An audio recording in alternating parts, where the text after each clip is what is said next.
Heroine ఇంట్లో నుండి 10 ఏళ్లు బయటకు రాలేదు. కూతురి పతనానికి కారణమైన కన్న తల్లి. కొంతమంది డిప్రెషన్ లోకి వెళ్లిపోతే ఈ లోకాన్ని మర్చిపోతారు. కొన్నేళ్ల పాటు ప్రపంచానికి దూరం అవుతారు. ఈ విషయం నేను చెప్పడానికి కారణం హీరోయిన్ కనక. ఆమె తమిళ, మలయాళ భాషల్లో దాదాపు 50 సినిమాల వరకు నటించింది. తెలుగులో 2-3 సినిమాలు మాత్రమే చేసింది. ఎన్టీఆర్, కాంతారావు సరసన పలు చిత్రాల్లో నటించిన దేవిక కూతురే కనక.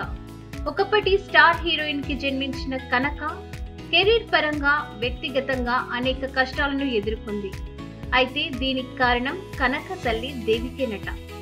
దేవిక దేవదాస్ అనే వ్యక్తిని వివాహం చేసుకుంది. అయితే కనక పుట్టిన తర్వాత ఆ భార్యాభర్తల మధ్య స్పర్ధలు వచ్చాయి.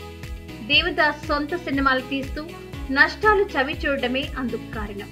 అయితే భర్త తను చెప్పినట్టు వినకుండా సినిమాలు తీస్తూ నష్టపోతుండటంతో భరించలేని దేవిక తన కూతురు కనకాన్ని తీసుకుని వేరే ఇంటికి మారిపోయింది.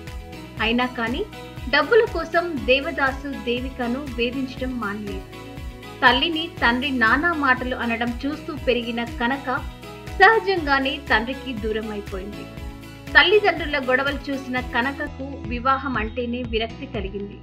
దాంతో తను పెళ్లి కూడా చేసుకోలేదు. తన సినిమాలు తను చేసుకుంటూ తల్లితోనే ఉండేది. అలాంటి పరిస్థితుల్లో దేవిక చనిపోయింది. అయితే తల్లి చనిపోయిన దగ్గర నుంచి కనక బయటికి రాలేదు. అలా ఇంట్లో 4 గోడల మధ్యనే గడుపుతూ వచ్చింది. అలా ఓ 10 ఏళ్ల పాటు ఆమె ఇంటికి పరిమితం అయిపోయింది. అప్పట్లో ఆమెకి పిచ్చెక్కిందనే ప్రచారం కూడా జరిగింది. ఇలాంటి వాటి అన్నింటినీ తట్టుకొని నిలబడింది కనక. ఏది ఏమైనా ఒక హీరోయిన్ గా వెలిగిన కనక జీవితం ఇలా కావడం నిజంగా దురదృష్టకరమే.